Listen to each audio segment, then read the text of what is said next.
Hello, I'm Rebecca, the founder of triiyo, and welcome to Pep Talks with triiyo. triiyo is the leading solution for workplaces to support their people during every life transition, from starting a family to retiring and every life event in between. On Pep Talks with triiyo, we chat to our expert partners for advice on how to best navigate these common, complex, and often messy life stages that happen during our working career. Keep listening as we connect the dots between life and work with the simple aim of education and empowerment. After all, life happens at work. Good morning. Today on Pep Talks with triiyo, we're speaking with Mitch King.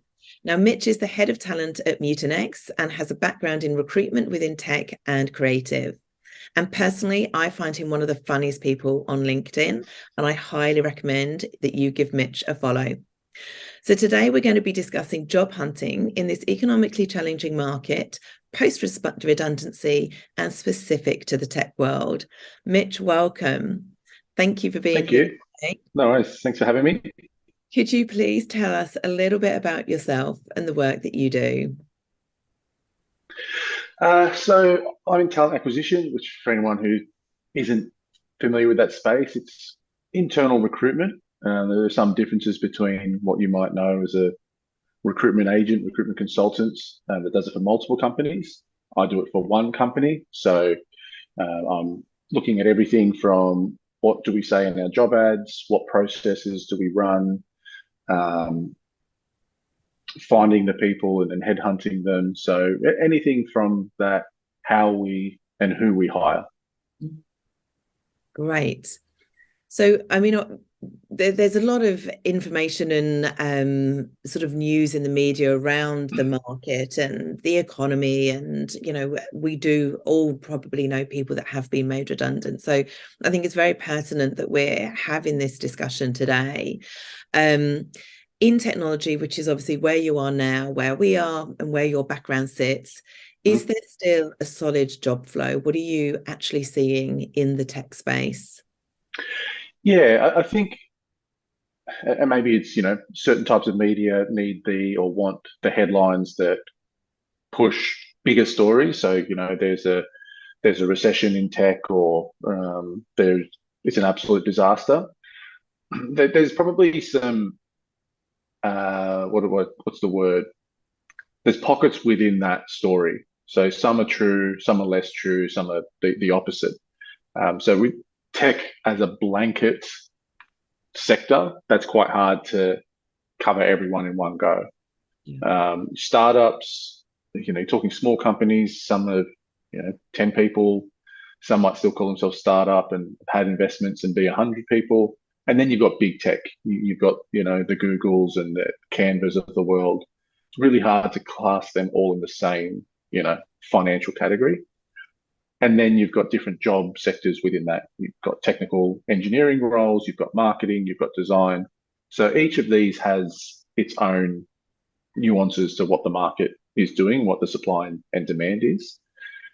And really, probably the thing that gets missed the most in context is the hiring boom that tech went through from around the end of 2020 through 2021. Those numbers were so high and so unsustainable that when they've come down, they've come back down to about the middle. Yeah. But people's expectations is that they'll have that many jobs still. That's for every engineer, there's going to be 20 jobs. Because really now it's maybe for every engineer, there's like 5 jobs, but there's still this supply and demand is there. Yeah, so there's still more jobs from the candidates available in the market. Depending on what they are. In software engineering, technical like data roles, cybersecurity, yes, you've probably got multiple jobs for each candidate. For others, there might be one-to-one, there might be the opposite. There might be one job for every 10. So it's what I mean by there's not a blanket, rule for this. And then you could look at locations. We went through a period of remote hiring that's drawn back a fair bit so that companies want people in certain locations. So Sydney's going to be different to Melbourne. The other parts of Australia are going to be very different as well. So there's a lot of filters you need to apply to get to the true data. Yeah. Okay. And in terms of the redundancy piece, obviously we've spoken about you having held the hand of people through this process, which one can't be a particularly enjoyable experience for yourself or for, the employee being made redundant. What would your advice be to anyone that is being made redundant? Really more from that, let's look at it first from that more personal sort of acceptance internal process, and then we'll look at it from a returning to the market perspective. Yeah, so I think, if we try to find a positive, if you've been laid off, made redundant, hopefully that came with some form of payment, and that payments might just give you some time to not work, whether it's a week, a month, whatever it might be. People that I know, friends, former colleagues who've been laid off, and listening to their questions, their experiences again. There's some really sort of common things that happen with people. Loss of confidence is probably the major one. Seems to be really common for people to really attach their identities to their jobs and their roles, and then having that sort of taken away from them in a one fell swoop can be hard to adapt to, and they can sort of spiral. So I think if anyone has the chance, now I wasn't made redundant when I left my last job. I had a break, and I just really, really needed it. I just really needed to just not be in that, 40, 50, 60 hour a week sort of grind and mindset. And there's lots of different versions of this in the market, but there's a hustle and grinders out there who believe that you're just always working and you're always making dollars, and that's the most important thing. And there's others who believe that, work has its place in the overall scheme of life. So if you can have that break and just really focus on things you enjoy, things that you've been putting off for a long time, whether it's work-related courses, whether it's learning how to, I don't know, make clay, fixing your garden up, like all those sorts of things can be, I think, really helpful. And then get yourself into the job hunting mindset. I think a lot of people maybe don't appreciate the work that can go into looking for a job. Some people have had careers where they've just always been in demand. They top university, got a job in a great company, a big name company, and it's with that it comes a lot of momentum that you're just always being approached, and they might not understand that that's not everyone's experience when it comes to the job hunting. And others have to, they have to go out there, they have to find, they have to apply, they have to network, they have to do all of the things. And it's, as well as the hours, it's a mental drain going through the process. So if we look at that re-entering the job market, you've touched on a few things, and mentoring, coaching came up for me, upskilling, reskilling, looking at, what is albeit there's different verticals, within a company, whether you're in HR or marketing, sales, tech. And then obviously you've got the levels. So it's a really complex, I completely appreciate this is not a simple answer. And I guess depending on what vertical you are and what level you are within a company, obviously the higher up you are, theoretically you would have had potentially a bigger payout, but then obviously the higher up the pyramid you are, the fewer jobs there are. So potentially your ability to get back into the market quickly is going to be harder than somebody where there may be more volume of jobs in the market, but albeit more candidates. So what would your advice be around, is finding a coach or a mentor to really regain that confidence, is doing some internal work and understanding, do I need some reskilling or upskilling to open up more doors?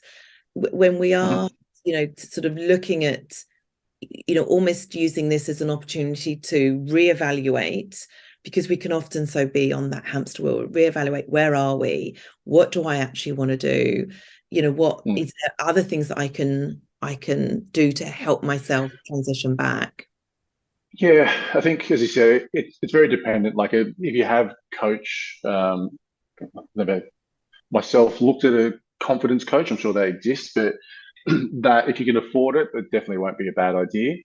Let's say I'll answer this in the if someone's in the category of, money's not The biggest driver. accessible for them. Yeah, they don't really have a ton of it to just go out and pay for all these services and coaching and tools. Because, there's going to be people who were made redundant, but they didn't meet the criteria to get payouts. So they're really, they're forced out and they have to scramble quite quickly. So I think some of the things that I would recommend is firstly, if you can find a peer support group. So if you were made redundant as amongst others in the same company, don't isolate yourself from them.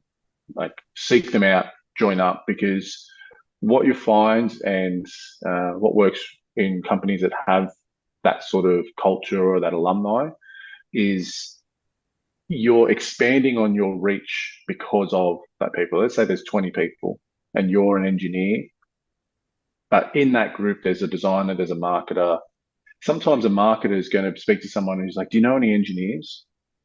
And they go, yeah, actually I do. There's like, here they are. And so that sort of flow on effect of my network, like I spoke to a company, I've got a friend there, they don't have anything for me, but they have all these roles potentially for you. That I'm seeing that firsthand at the moment in one of the groups I'm in, that really proactively, like, yeah, here's a job, someone approached me, I'm too senior, I'm too junior, not my skill set. That can really help, as well as just the um, more of the mental support that you get through this process of people going like being able to share with each other. And I don't know, maybe these safe spaces aren't everywhere, but share I've just been rejected, I haven't heard back. Is anyone else finding this a really just shit process to go through? Which, is what I'm sort of always like thinking of on my side when we're hiring people who've been through this. So I think that can help. And then when it comes to your sort of actively searching, I think probably the most common mistake people make is being totally dependent on applying for jobs. So they're passive. They sit, wait, check the job boards, apply, and that's all they do. Yeah. So the things that even I did when I was job hunting was obviously I'd still apply for the jobs, but I'm researching companies, I'm approaching people, and I'm saying, I would want to work for you if you have any roles for this reason. Yeah. I ended up putting like a pitch deck together for a couple of companies, but luckily enough, got my role, so I didn't get to send it out a lot. But just instead of a CV, it's like, hey, this is what I do. This is how I can do it. And I wasn't restricting myself to only full-time roles, because there could be those if short-term gig, great. There's some money coming in. There's a network that you're building. There's some more experience. But I think people maybe miss or underestimate how often a short-term gig or a contract turns into something longer term and full-time.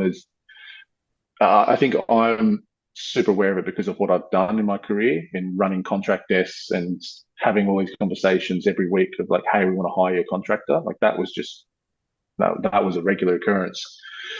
So I know that it happens, but I speak to people and they're just like, oh, I never thought of freelancing or contracting. Like it never occurred to them. And you just never know. Like the more messages you send out to people, the more you'll sort of find like, oh, actually, we were going to be looking for this person. Like, let's have a chat. Or we're not, but my friend just asked if I knew anyone. Let me introduce you to them. So that proactiveness, and this might not be a helpful statement to people who are in this situation right now, but if you put time and effort into your network proactively, then you're a step ahead when you're in these situations. So what I mean by time and effort network is like we've all got colleagues, former colleagues. Probably one of the most underutilized resources in a network is when's the last time you checked in with them? When's the last time you said, hey, how you going? What's up with you? how are the kids? Do you want to have a coffee? It's part of reason that I post regularly on LinkedIn, or interact with people on there, is just be like, I'm not doing it for any purpose, but right then and there. But when I am looking for a job or do have a request, it's not like that stranger out of the blue asking me for a job. It's just, yeah, this is somebody I know, and keeping top of mind. If somebody says to them, hey, do you know a talent person, a recruiter, that hopefully you're one of the 2 or 3 that they might send over. Yeah. So I think that value in the network is not utilized enough. Yeah. I've seen a lot of people, and it's hard, isn't it? If you've been made redundant and when, like you say, you've lost your confidence, we don't often want to be out on LinkedIn saying, hey, I need a job. I've lost my job. I need a job. But actually, there has been times where I've seen people say, do you know anyone in your network? This is what I'm looking for. And then now people that share the posts, that tag people, the power of the network is actually incredible. So for sure, if you haven't actually maintained regular contact with your network, okay, yes, you can't sort of retrace your steps and do that now, but you can still, I think people generally as humans, we genuinely want to help where we can. And even just reaching out to those people and saying, because, yes, you can put your, the notice on your profile saying, I'm looking for work or available for work. But often people, our network are so busy that unless we actually ask, do you know anyone? Only then do people, it sort of drops in them and go, well, actually, I do know this person. Or, you might then see a job and flick it over to that person because they've actually asked you, can you help me? So I do think there is a huge power in the network. And in terms of that sort of passive approach, that's particularly relevant, isn't it, when people are either waiting for jobs to come up on, say, LinkedIn or Seek, or they just approach recruiters and wait for the recruiter to bring them roles. I think both of those absolutely have a place in the market. So if we look at that sort of recruitment space, do you advocate for trying to align yourself with, 1 or 2 recruiters and really tailor your time there? Or do you go to every recruiter that is in the tech space or the HR space or the sales space and No. try and maximize your opportunities that way? Definitely not the latter. Basically, what most recruiters' mindset will be, if you're someone that's working with every recruiter in the market, is that you're a false commodity, and that no one can place you because everyone's represented you already. It's an assumption. So similar to a network thing, and I know it can be hard to know if a recruiter is good or not, but that's where sometimes it's worth taking that call, having a meeting, having a coffee, or really asking your network for referrals. Who's the best recruiter you've worked with in our space? 1 to 2 max is generally my advice. But I think particularly when you've got the niche ones, like if you're, who can I give a shout out to? If you're in, say, cybersecurity and you talk to Ricky, who I've now forgotten his last name. If you're in creative and you speak to, creative natives, like that, and sort of being in touch with them and on their radar, I think helps. And again, it's more helpful to be known to them 6 months prior than when you're antsy for the role. And I was just thinking about this earlier randomly as well, that there's sort of like a tiered scale. You can have a really specialist recruiter. So let's say it's cybersecurity. You could then have specialist industry, so tech, and then generalists who'll just work on anything that they're given. Like I would never touch a generalist. I'd never give a role to a generalist. It's like the middle aisle of Aldi. Just like it could be absolutely anything. Yeah, just like it could be absolutely anything. Yeah, in there, and that becomes really like a different sort of service. Like basic requirements. Here's a profile that fits, but really getting into details and knowing, the nuances between, like I've done a lot of design roles, and I've had a lot of clients come and say like, hey, we had this recruiter, but this is what they sent us. And I look at those designers and go, holy shit, like these are some of the most inappropriate profiles you've been sent. And this is a recruiter sending them to you. Like, here's 5, and this is why they're aligned. So, yeah, finding specialists and good ones, ideally referrals from people in your own network that do that. That's where I'd start. But yeah, definitely don't try to send your details to everyone. You'll get a reputation, really. The scenario is I'm a recruiter. I put your details forward. I discuss the role with you. I put your details forward. Client comes back. Oh, we've already had this person sent to us 3 times. And you go back and you ask them why, like, oh, I forgot. Like, I can't keep track. I thought it would increase my chances if more people send my details. I heard that one a lot, and if anyone has thought that, it just causes conflict because now that client has to mitigate the fight between recruiters on who gets a fee. That's right. Yeah. My background's recruitment, and I remember that is an absolute nightmare. And I think just to your point there, in terms of finding somebody and aligning yourself with one or two, back in my previous life as a recruiter, we were targeted on keeping in contact with the candidates just to understand what's going on in the market, but also to understand where your candidate is. Because if a perfect job comes in, then you have this almost a passive candidate market that no one else is across to bring those amazing roles to the candidate because you know what that candidate's looking for. So there's a really reciprocal relationship between candidate and recruiter if you can find someone that you really gel with and understand. And obviously from the recruiter's point of view, I always met my candidates because you really, and I think a lot of candidates in this market can often, and potentially now because we are also remote, but actually meeting someone and really understanding and getting under the skin of that person really helps you as a recruiter match them much better with the organization that's recruiting. So it's better for the organization, it's better for the candidate. They get opportunities of jobs which aren't even on the market yet. So I think for candidates or employees, investing in their recruitment network ahead of time is really, really valuable. Yeah, and it probably, for the ideal, I guess, recruitment relationship, it needs to be, as you said, mutual. It needs to be a mutual outcome for, the candidates, for the recruiter, and for the company. I think as soon as there's a assertion of hierarchy that client is top, recruiter is second, candidate's third, it just leads to all sorts of, I don't know how much I'm supposed to swear or can swear on this, but all sorts of nonsense. So it's, I think in the recruiter's defense, it's an underappreciated part of the role is how much time they spend, how much time good recruiters spend with candidates and how that is built into the fees that they charge. It's, companies who don't like using recruiters, they assumption is, well, I've got to pay a lot of money, and all they did was send me 5 people.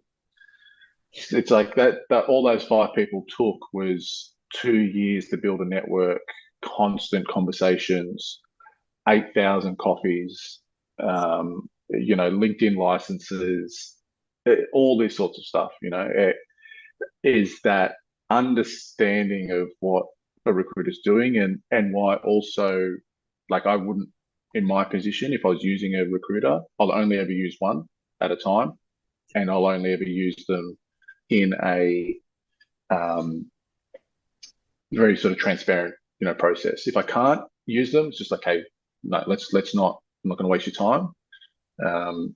But yeah, but I know that's not always commonplace because, like, I've been a candidate, I've been an agency recruiter, I've been internal talent, so I know the frustrations from all 3 sides, maybe 4 sides if you include the hiring manager or the CEO or the boss or whatever. Like, they've got their own perspectives as well. So aligning all of those people up for one outcome and everyone happy is definitely possible. And it just reduces the friction and the pain if you do that, as opposed to, again, like that assertion of hierarchy or dominance. Yeah. I always think recruitment actually is one of the hardest jobs in the world because you're dealing with people. They're not products. You're not just selling hardware. Everyone has, and there's so many people involved in the process to actually get to a solid outcome, and people change their minds all the time. And if we look at that in terms of, if you've been made redundant and you're desperate to get back into the market, I always used to tell my candidates, you are also interviewing that company. Show up, be yourself, don't pretend to be what you think they need, because you really do want to be hired for you. But when you're in this situation where maybe you are desperate to get a job and you're worried, how important do you think that still is for candidates to really try and find the role that is right for them from a permanent perspective? I do think with, sort of contracting roles, sometimes with clients, it is a bit more of a plaster. We just need somebody for short term. But to your point, the number of roles that start off as contracting and then become permanent, I think that's also a great way for candidates who maybe are a bit of a round peg in a square hole to be able to get into a company which perhaps if it was a permanent role and there would be potentially more candidates suitable for that position, being able to leverage that contracting space because you are immediately available. Because you're immediately available, your volume of competition is less. People typically won't leave a permanent role to jump into a contracting gig. But if you're immediately available, then that opens up a whole different world for you. And because the volume of candidates isn't always as high, you can sometimes, really get a bit of a round peg in a square hole, and therefore, I guess, spread your experience or get into an industry that you potentially haven't got the experience in. And if it was in a permanent gig, you wouldn't necessarily get a looking, but it's a great way to expand, your career and your experience.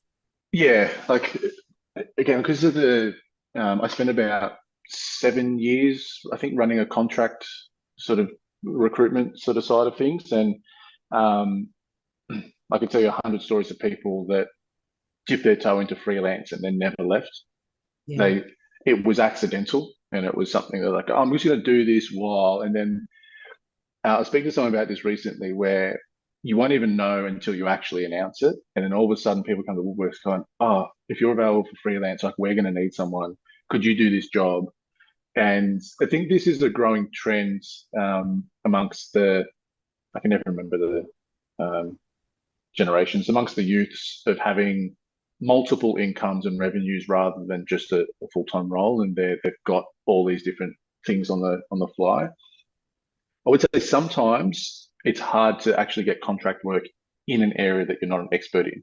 Usually, the more of an expert you are, so for designers, for example, what we had to do from that contract desk was make sure we were putting specialists in where they were required. So it used to be FMCG packaging design used to be the hardest one to fill, but if you had good people, you were in a good business. So you couldn't put a graphic or digital designer into an FMCG packaging gig. There's just too much nuance to it. There's too many things you need to have done before and learned from the mistakes. So it's not always that you could branch out, but it might depend. It might depend on who that network is. That was also because I was a recruiter. Companies are coming to me because they couldn't find either someone available soon enough or with that niche skill set. So they were paying for my time, my network to find that skill set. But it's definitely there's new platforms emerging. Again, another shout out for anyone in marketing. If they look at a company called what's it, Mash Brands, this is Mash. There's a few different ones they have out there. They are basically building like a global network of on-demand marketers and marketing teams. I've spoken to a few marketers about this and like, oh, I didn't know that existed. And then they go into it. And so Mash is getting these requests from brands all over the world. And sometimes might be a brand in, say, Europe who doesn't know anything about Australia and they need Australian local experts for 3 months. Yeah, great. What a great You know, business. yeah. And so they do stuff like that and then think, what's that going to look like on your CV? Yeah. Okay, now I've got this European brand and I've done that in Australia. What happens next? You find an Australian company that needs to push into Europe, and all of a sudden you've learnt some things and it snowballs. So being like keeping that really open mind. Like I've had a lot of experience with people that they know they need a full-time role, that's what they have to get, and they're so laser focused on it that they reject any freelance and contract work. 3 months later, they're still looking for a full-time job when they could have had 3 months of freelance work while looking for a full-time job. There's nothing that stops you from still looking for a full-time job when you take on this short-term contract work. Yeah. But there's money coming in, there's skill sets, there's new names to put on CVs and LinkedIn profiles. Um, it's a win-win, but there's maybe some assumptions people need to drop when they think about that path.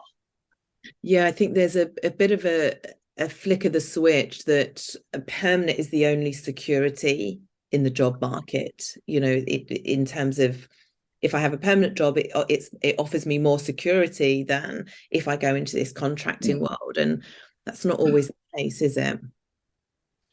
Well, I think these layoffs have probably taught a lot of people about what security is. I used to not fight with people, but when they say that they wanted to work in a big company because it was more secure, and there was a couple of big four consultancies that made a few hundred people redundant during COVID. It's like, what makes you think that's more secure now? And this is, I think, some of the things that are driving the youth to look at this and go, why have you old people been doing this for so long? Like, why are you putting up with this crap, working for companies for 10 years and then kicked out the door and no one even says thank you? They're pushing back on it. But yes, I think that probably that biggest assumption was if they go into freelancing contract work, that now puts them in that category exclusively. Yeah. There's just zero reason or evidence that that's really the case that I've seen, because you don't even have to put it on your CV if you don't want to. You're applying for a job, and I'm doing some freelancing contract work at the same time. So, I mean, to me, that's a positive. It's not a negative in any way if someone's sort out work, sort out an income while they're looking for the right full-time home. And for the people that I spoke about that went into freelancing and never left, because they liked it and they wanted to stay. It's not a do this or do that. It's try this while you're looking for that sort of situation. And are the consulting or contracting gigs, do they still command a sort of a higher salary because they're shorter term compared to a permanent? Yeah. So actually there is an offset from a financial benefit as well. You get a higher daily rate, or whatever the rate is, versus a permanent gig, but that's because it offsets the fact that you may have periods in between gigs where there may be some downtime. Yeah, definitely. Suits a lot of people. You should. Yeah, I think I was speaking to someone about this recently who they hadn't freelanced before and they were trying to work out what a freelance rate was.